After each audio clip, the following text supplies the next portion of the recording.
क्या बात है। तो ज्ञान दानी का गौरव जहां में हुआ, ज्ञान देता सदा ज्ञान घटता नहीं। फूल कांटों में रह के मुस्कुराता रहे, देख अम्बू को अम्बे सिमटता नहीं। निधि जल से बना जल जला, और शाप का विष चंदन में सिमटता नहीं। और मान सम्मान का चाँद चमके सदा, कभी भोजराज है पीछे हटता।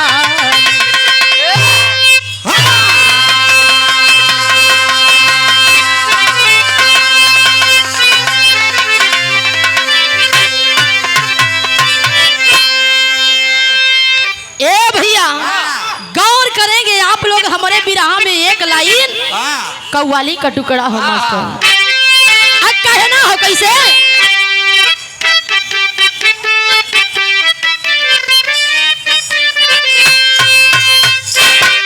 पत्ती खाले कर कहती जाबे न कर, जितना हो सके चढ़ा करा।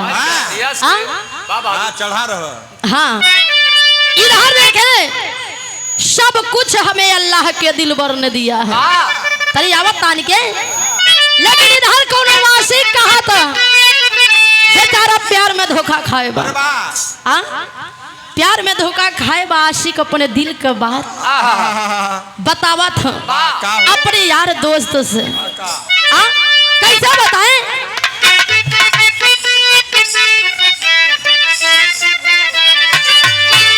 अरे की तने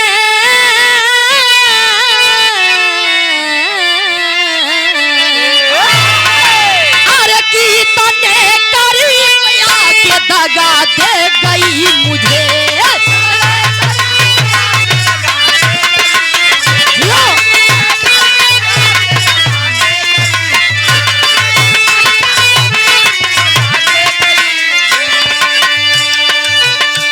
इतने करीब आके दगा दे गई मुझे।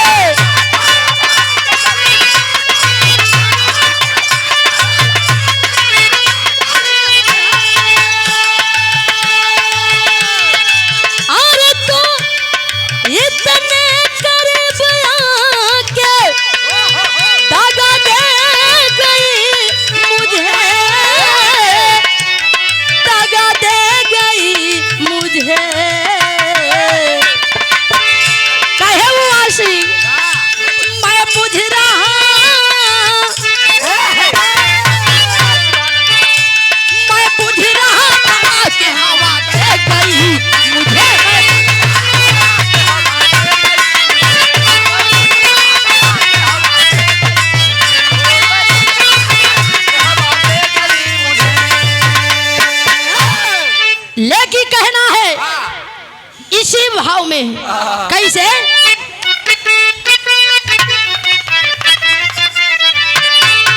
अरे कि सब ही पे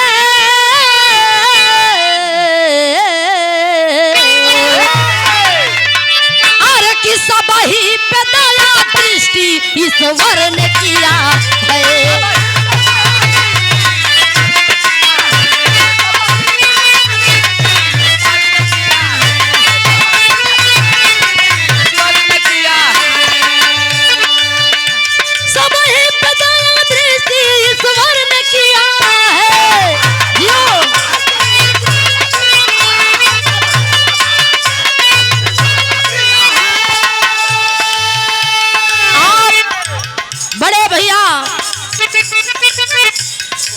रोहित यादव झूसी,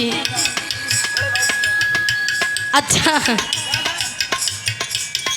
आप भैया जी के तरफ से 101 रुपए का महान पुरस्कार बहुत बहुत प्रणाम हो।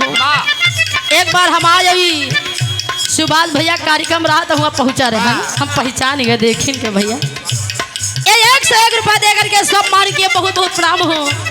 कहना हो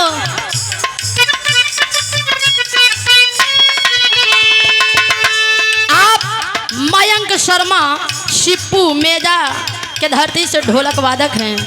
यही 51 रुपये दे करके सम्मान किए भैया, बहुत बहुत प्रणाम हो। कहना है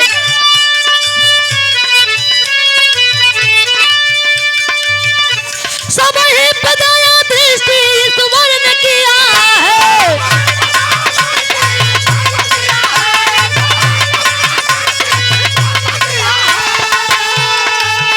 अरे भक्तों को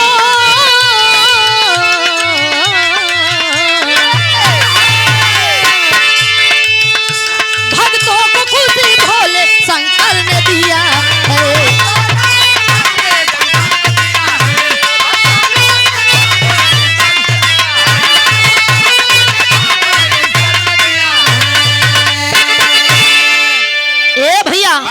यहीं से हमारे विराह में कहानी का शुरुआत होता। गौर करेंगे आप लोग की आखिर बात है कब की कैसी है, आप लोग विचार करेंगे सुनेंगे। कहना हो नजम के भाव में। अब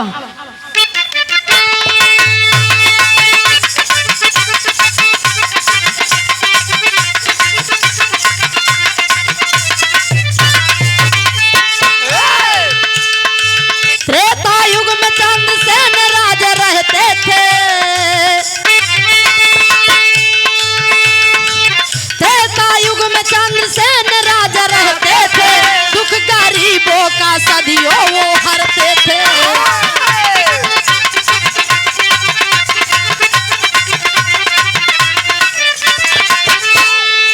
द्रौपदी बताए भीष्म दादा से कहानियां हो।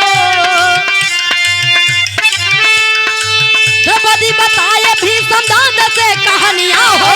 हंसई के कारण वह पूछे लागे भीष्म दनिया हो।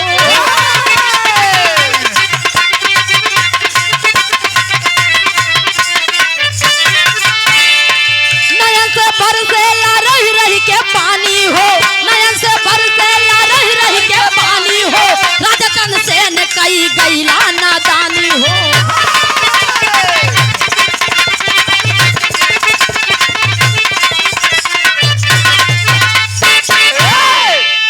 हेलो हेलो भैया हल्का सी को डालें। हेलो हल्का सा आइए के पता लगा जब बेस में ना बोले। हेलो आए बाबू जौने समय गांडीव धनुष का इस्तेमाल करके भीष्म पितामह जी को अर्जुन जी बाणों के सरसैया पर लेटाए हुए थे। उस समय भीष्म पितामह जी की हालत को देख करके पांचों पांडव रो रहे थे बाबू। लेकिन वही बीच वही सभा में खड़ी होकर के द्रौपदी जोरों से हंसने लगी। जब द्रौपदी हंसने लगी बाबू, भीष्म पितामह जी द्रौपदी से हंसने का कारण पूछ पड़े। कहे कि यार द्रौपदी, यहाँ पांचों पांडव मेरी हालत को देख करके रो रहे हैं और तुम मेरी हालत को देख करके हंस रही है। जरा तू अपने हंसने का कारण तो बता कि क्यों तू हंस रही है। अरे बाबू, इधर भीष्म पितामह जी के सामने द्रौपदी कहे दादा, ए दादा, तो का कारण जाने के बाद कि हम कहे हंसत है तो ला हम सुना हम तो सी बतावत है। ओ समय द्रौपदी अपने हंसई का कारण बतावा था। कैसे कहना हो, गीत लगा था भैया।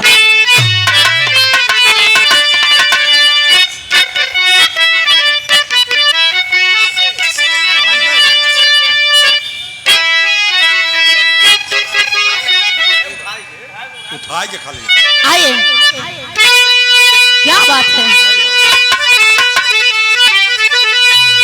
कौनो लड़की भैया सज संवर के जात रही। कौनो लड़का कहाँ गए गायक महोदय जी? गए चाय पिए।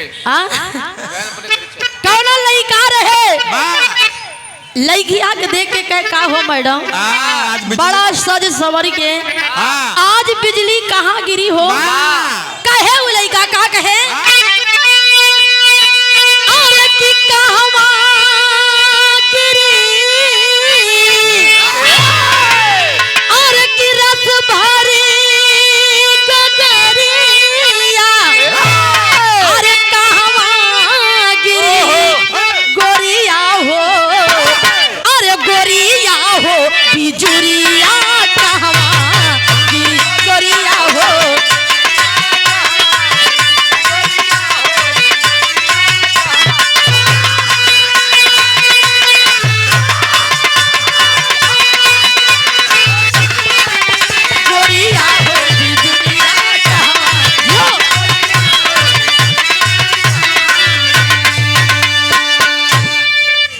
लेकिन भैया इधर देखे द्रौपदी जब हंसई का कारण बतावा था तब कहानी त्रेता युग में चली जाता।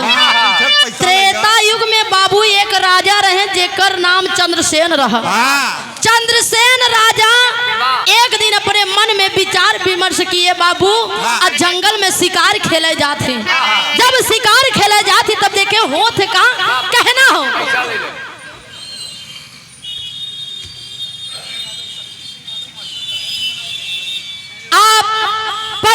परम सम्मानित श्रीमान आप शक्ति सिंह यादव मास्टर साहब बदरा सोनौटी के धरती से ये 101 रुपए देकर के सम्मान किए। बहुत बहुत प्रणाम हो आपके श्री चरणों में, कोटि कोटि प्रणाम हो।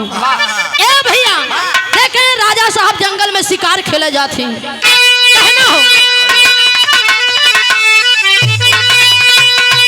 अरे घूमई गए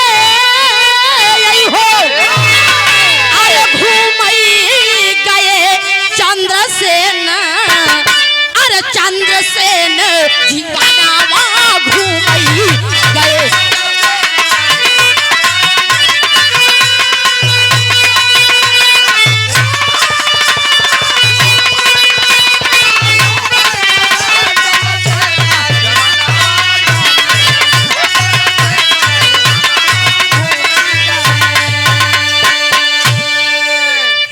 राजा चंद्रसेन जी बाबू जंगल में घूमने के लिए जाते हैं तो राजा साहब के साथ हो थे का कहना हो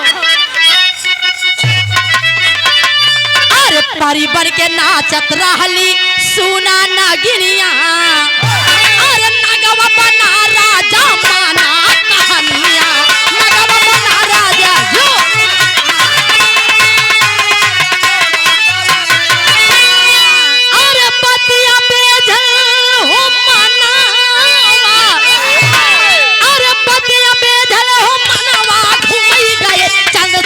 जीवनवा घूमई गए।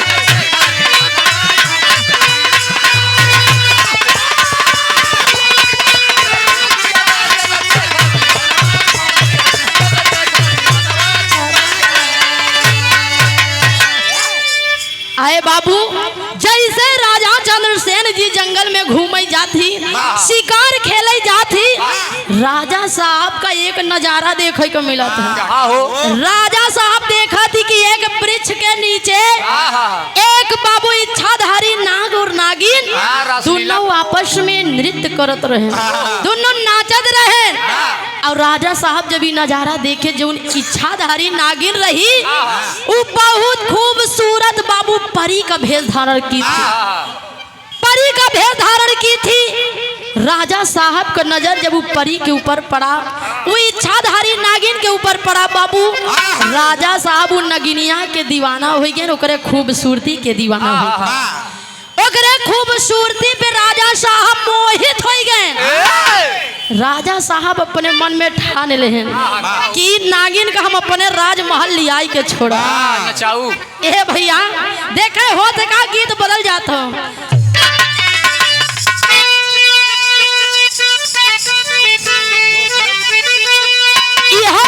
के पूर्वांचल के बड़े मशहूर गायक कलाकार स्वर्गीय बाबू रामदेव गुरुजी गाँव में कैसे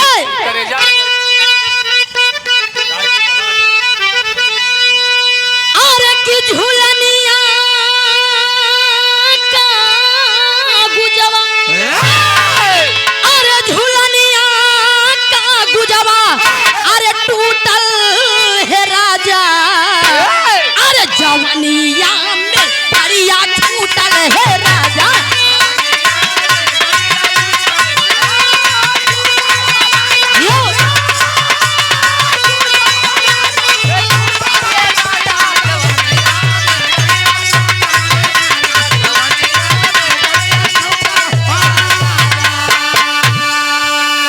लेकिन ए भैया इधर विक्रम सिंह जाय के वो इच्छाधारी नागिन के पास कहे कि है नागिन, क्या बात है? अरे नागिन मैं तुमसे कुछ कहना चाहता हूँ, अगर तुम्हारा आदेश हो तो मैं बोलूं। देखे राजा साहब वो परी के सामने वो इच्छाधारी नागिन के सामने बोला थी कहे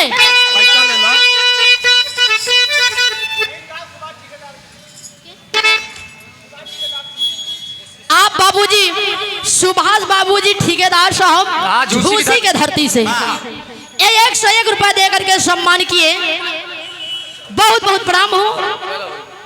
आइए कहना हो राजा साहब ऊपरी से कहे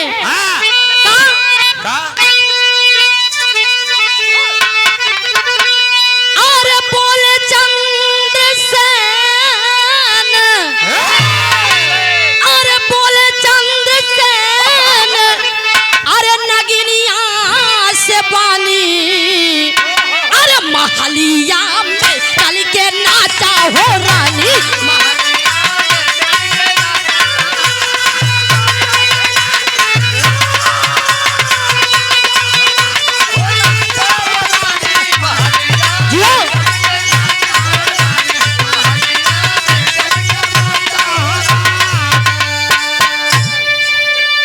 राजा चंद्रसेन बोले नगिनिया से बानी, महलिया में चल के नाचा हो रानी। अरे नागिन, अगर तुझे इतना ही नाचने का शौक है तो चल मेरे राजमहल में नाच। मैं तुझे नाचने के बदले में ढेर सारा धन दौलत दूंगा, तुझे माला माल कर दूंगा। चल तू मेरे साथ। अरे बाबू देखे नागिन जब इतनी बात सुना था राजा साहब कहे नागिन से, का कहे भैया?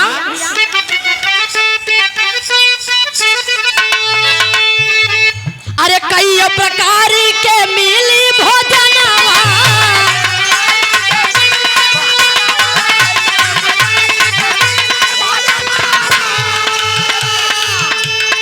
सुंदर सुंदर पहिराई के पैबुआ सनवा,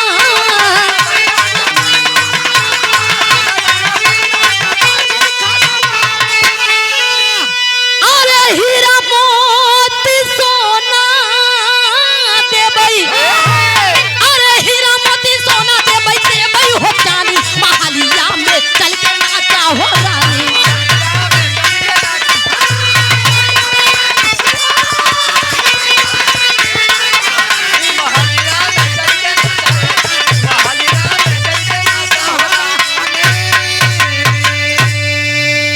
आए बाबू राजा चंद्रसेन जी कहे कि हीरा मोती सोना देबई, देबई हो जानी, महलिया में चल के नाचा हो रानी। क्या बात है? आए नागिन तू चल मेरे साथ, मेरे राजमहल में तू नाचेगी, तुझे नाचने के बदले में ढेर सारा धन दौलत दूंगा, क्या बात है? तुझे माला माल कर दूंगा, पूरा राजपाट तेरे नाम कर दूंगा।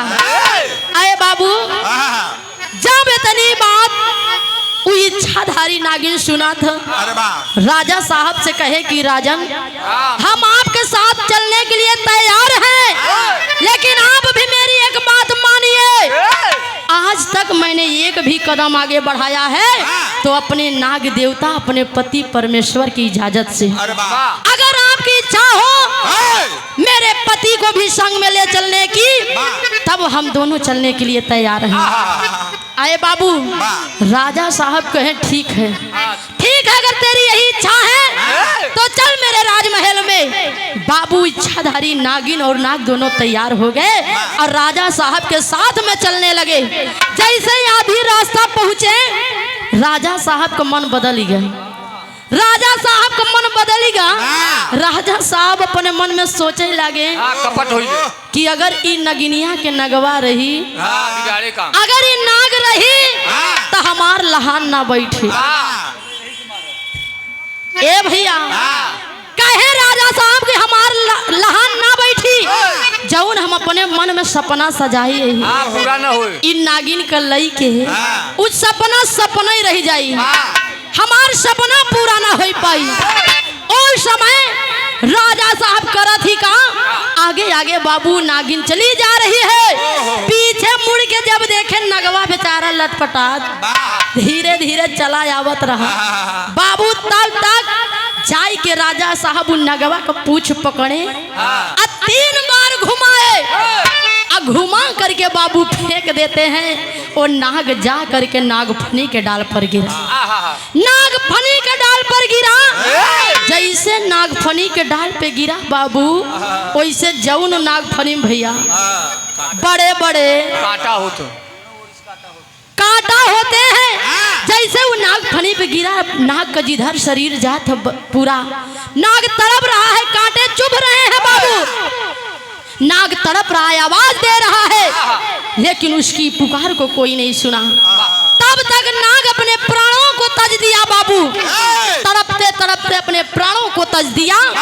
इधर कुछ दूर जा करके नागिन जब पलट के देखती है, पीछे घूम करके देखती है, उसका नाग दिखाई नहीं दिया। नागिन राजा साहब से पूछ पड़ी कि आए राजन, आखिर मेरा नाग कहाँ गया? उस समय राजा साहब कोई जवाब नहीं दिए।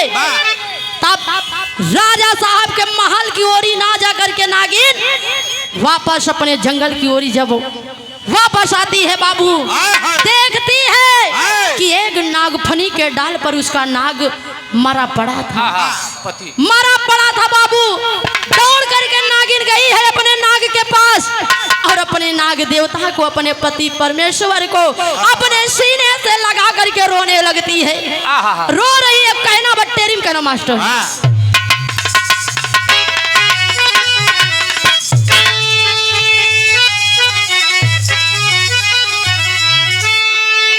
अरे नजरिया पर से नागिन के सुना, अरे नजरिया पर से नागिन के सुना, अरे तनगवा तड़प के मरिगा नाग फरी के डरिया, नगवा तड़प के मरिगा नाग फरी के डरिया, नजरिया पर से नागिन के सुना। अहे बाबू, नाग तड़प तड़प के अपनी जान को दे दिया, जान गंवा दिया। इधर नागिन अपने नाग देवता को अपने सीने से लगा करके रो रही है और रो रो करके कहती है कि आए राजन, यह जो तूने किया मेरे पति के संग में, ये तूने अच्छा नहीं किया। आज एक विधवा, एक इच्छाधारी नागिन तुझे श्राप सुनाती है राजन। क्या श्राप सुनाती है भैया? गीत लगत हो।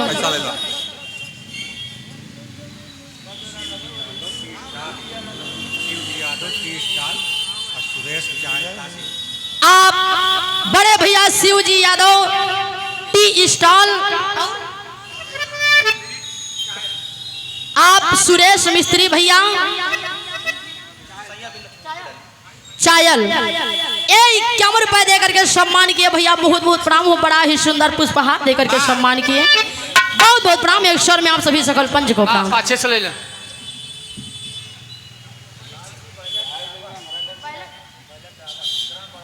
आप लाल जी भैया बैलट ड्राइवर, ग्राम बड़ौरा की धरती से 51 रुपए देकर के सम्मान किए। बहुत बहुत प्रणाम हो। आए बाबू, का गीत कराएंगे भैया?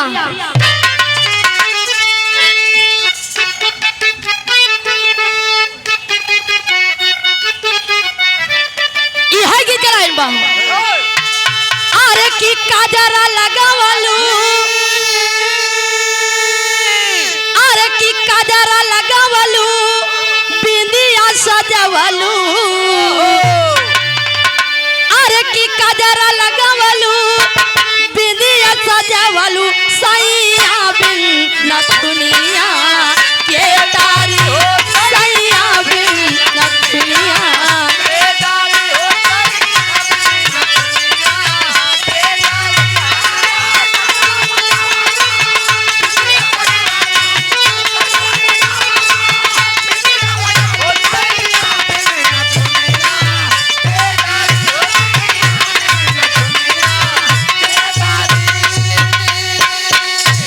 लेकिन ए भैया, इधर इच्छाधारी नागिन अपने पति के वियोग में तड़प रही है, रो रही है, बिलख रही है और कह रही है कि मैं अपने पति के बगैर कैसे जिंदा रहूंगी।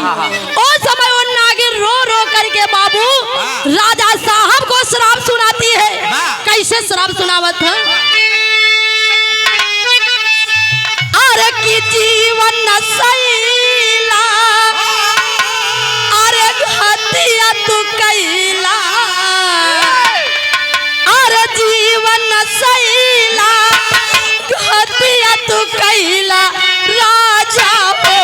सरपवा हम देवई राजा हो।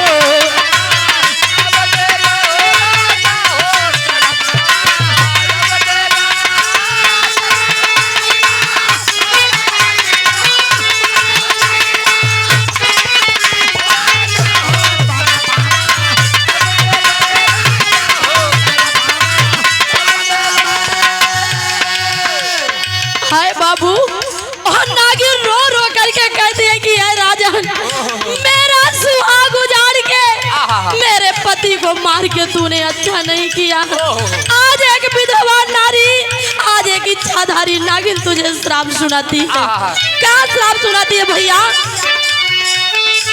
अरे कि जैसे छदाइल बड़े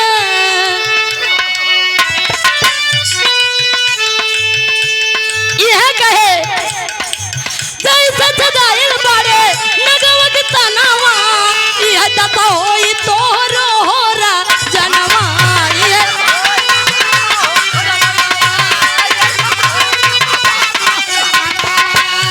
कहे जैसे छदाइल बड़े नगवक तनावा, यह दता होई तोरो होरा जनवा।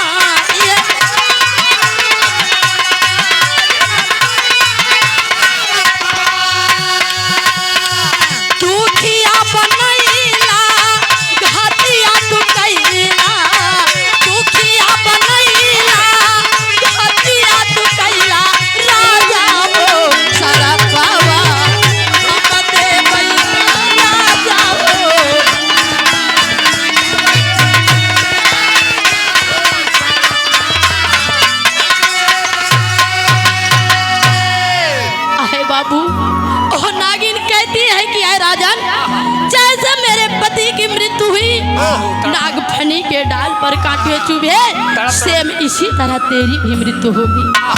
इस जन्म में नहीं होगी तो अगले जन्म में जरूर होगी। अरे बाबू, इतना श्राप सुना करके वो नागिन अपने पति के बगैर, अपने नाग देवता के बगैर एक क्षण ना रह पाती, इसलिए कुछ ही क्षण में वो नागिन अपने प्राणों को भी तज देती है, अपने प्राणों को तज देती है बाबू। और इधर जब इतना श्राप सुने राजा साहब, जैसे जंगल से अपने राजमहल की ओरी वापस जाती बाबू, राजा साहब के भारी चिंता सतावत, राजा साहब के भारी चिंता सतावत बा बाबू। उस समय रानी साहिबा के नजर पड़ा था कहीं कि हमारे स्वामी अब की बार जब से जंगल से शिकार खेल करके आए हैं, इन्हें पता नहीं क्या हो गया, बेचैनी है, बहुत टेंशन में दिख रहे हैं।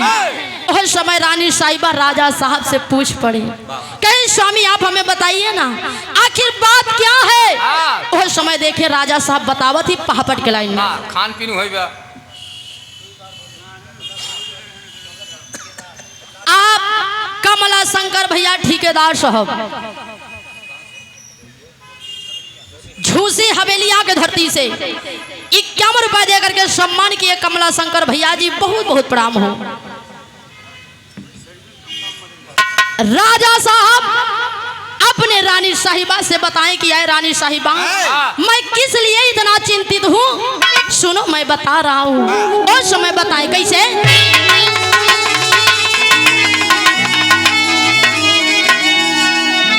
अरे नाग के मारा हम हुआ परनवा वनवा बीचे में, अरे नाग के मारा हम हुआ परनवा वनवा बीचे में, अरे तो है बताई रानी होता वनवा बीचे में।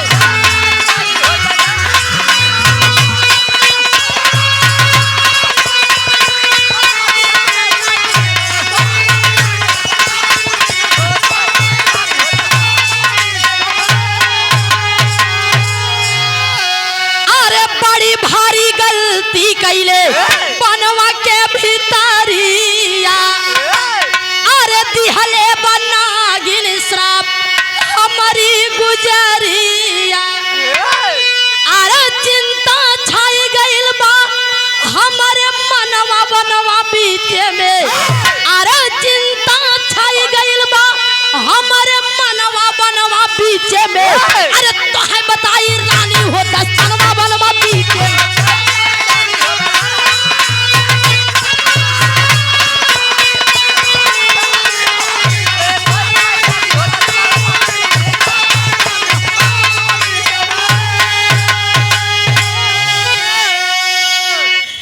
बाबू, राजा साहब राजा चंद्रसेन जी पूरी बात को अपने रानी साहिबा से बताते हैं कि आए रानी साहिबा, अब की बार जब मैं जंगल में शिकार खेलने गया, मुझसे बहुत बड़ी गलती हो गई। मैंने एक इच्छाधारी नागिन के नाग को मार दिया और क्रोध में आकर के वो इच्छाधारी नागिन मुझे श्राप सुनाई है। इसीलिए मैं बड़ा चिंतित हूँ रानी साहिबा। आए बाबू, धीरे धीरे समय बीता था, राजा साहब के साथ होते का आल्हा के भाव भैया।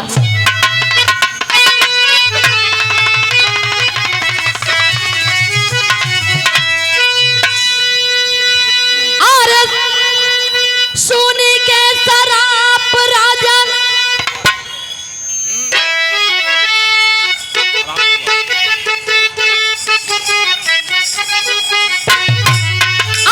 सुनी के शराब राजन छोड़ दान पनिया भैया।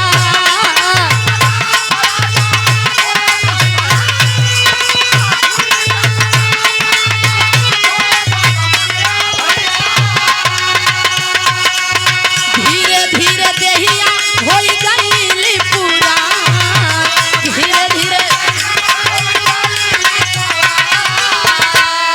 अरे सारी दुनिया में भैले ओन करे लाजवा बाबू।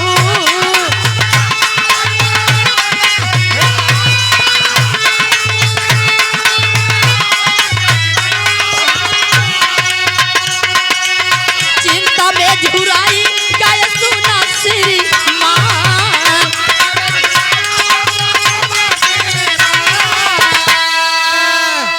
आए बाबू, धीरे धीरे राजा साहब को इतना चिंता सताने लगी कि राजा साहब खाना पानी तक छोड़ दिए।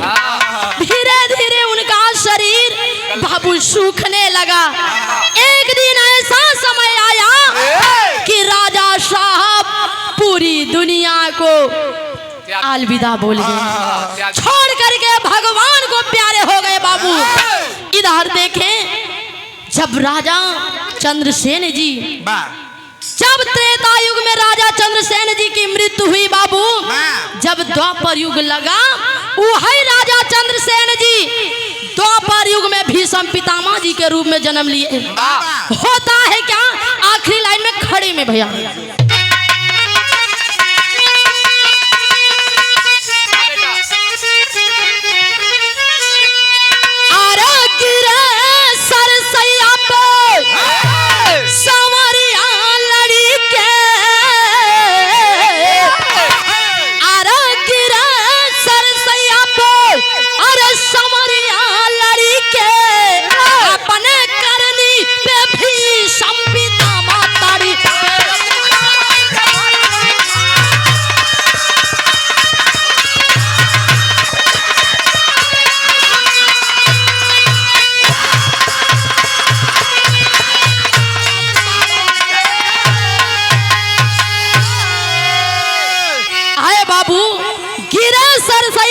सवरिया लड़के अपने करनी पे भीष्म पितामह तड़पे। आप बाबू शशिकांत यादव झूसी की ऐतिहासिक धरती से यहीं के रहने वाले हैं। 51 रुपए दे करके सम्मान किए, बहुत बहुत प्रणाम हो। आए बाबू, इधर भीष्म पितामह जी जब सरसैया पे पड़े हैं, पांचों पांडव रो रहे हैं। द्रौपदी जो भीष्म पितामह जी की हालत को देख करके हंस रही है, उसका बाबू यही हंसने का कारण था कि वो द्रौपदी कोई और नहीं बल्कि त्रेता युग की वही इच्छाधारी नागिन थी, जो श्राप सुनाई थी राजा चंद्रसेन जी को कि तेरी भी मृत्यु ऐसे होगी। वही बाणों के सरसैया पे जब भीष्म पितामह जी लेते हैं, पड़े हुए हैं, जैसे त्रेता युग में इच्छाधारी नाग के पूरे बदन में कांटा चुभा, वैसे सेम उसी तरह बाबू द्वापर युग में भीष्म पितामह जी के पूरे बदन में बाण चुभा। वही भीष्म पितामह जी बाणों के सरसैया पे पड़े हैं। द्रौपदी इसीलिए हंस रही है कि यह श्राप तो मैंने ही सुनाया, आज मुझे देखने को मिल रहा है, इसीलिए द्रौपदी हंसने लगी। और पूरा बात। बाणों के सरसैया पर लटाने वाले गांडीवधारी पीर अर्जुन वो कोई और नहीं बल्कि त्रेता युग के वही नाग थे जिनका मृत्यु हुआ था नागधनी के डाल पर। इस नागा अर्जुन भी ना अरे बाबू इधर भीष्म पितामह जी जब बाणों के सरसैया पे पड़े हैं अपने करनी पर उन्हें पछतावा हो रहा है, तड़प रहे हैं, तो कहना है भैया कैसे? अरे कि पूर्व जन्म में जवन कैले कमाई द्वापर युग में वो कर फल कैले हो पाई। अरे बुरा कर्म का बुरा नतीजा झोली में पाप हरि पे। अरे बुरे कर्म का बुरा नतीजा झोली में पाप हरि पे। अपने करनी पे भी संपिता मातरी।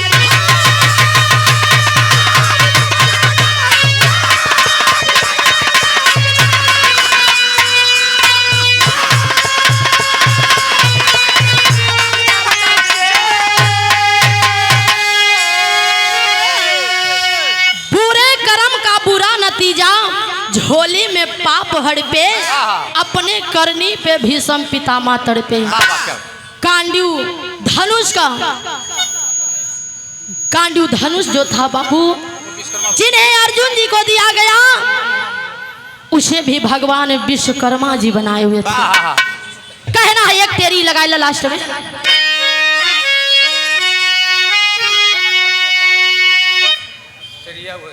यही से बाबू मेरा विरह समाप्त है।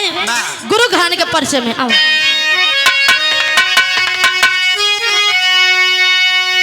कि गुरु भोला गुरु बाबा दीन गुरु दया राम गुड़िका।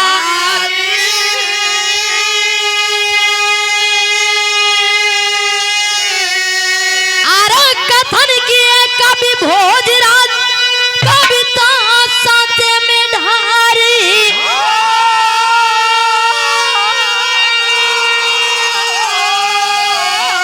नजरिया पर से नागिन के सुना गाँव नीलम राज मोर मैहर के मयरिया हो। नजरिया पर से नागिन के सुना गाँव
भैया कहाँ से?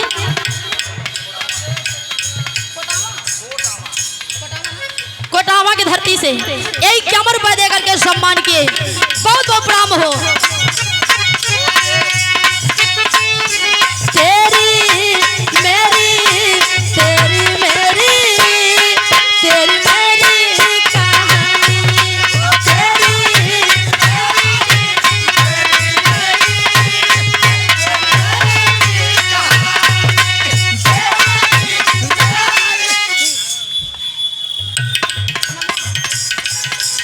आप बड़े भैया जी 21 रुपए दे करके सम्मान किए। बहुत बहुत प्रणाम हो। कहना है तेरी मेरी तेरी मेरी तेरी मेरी कहानी तेरी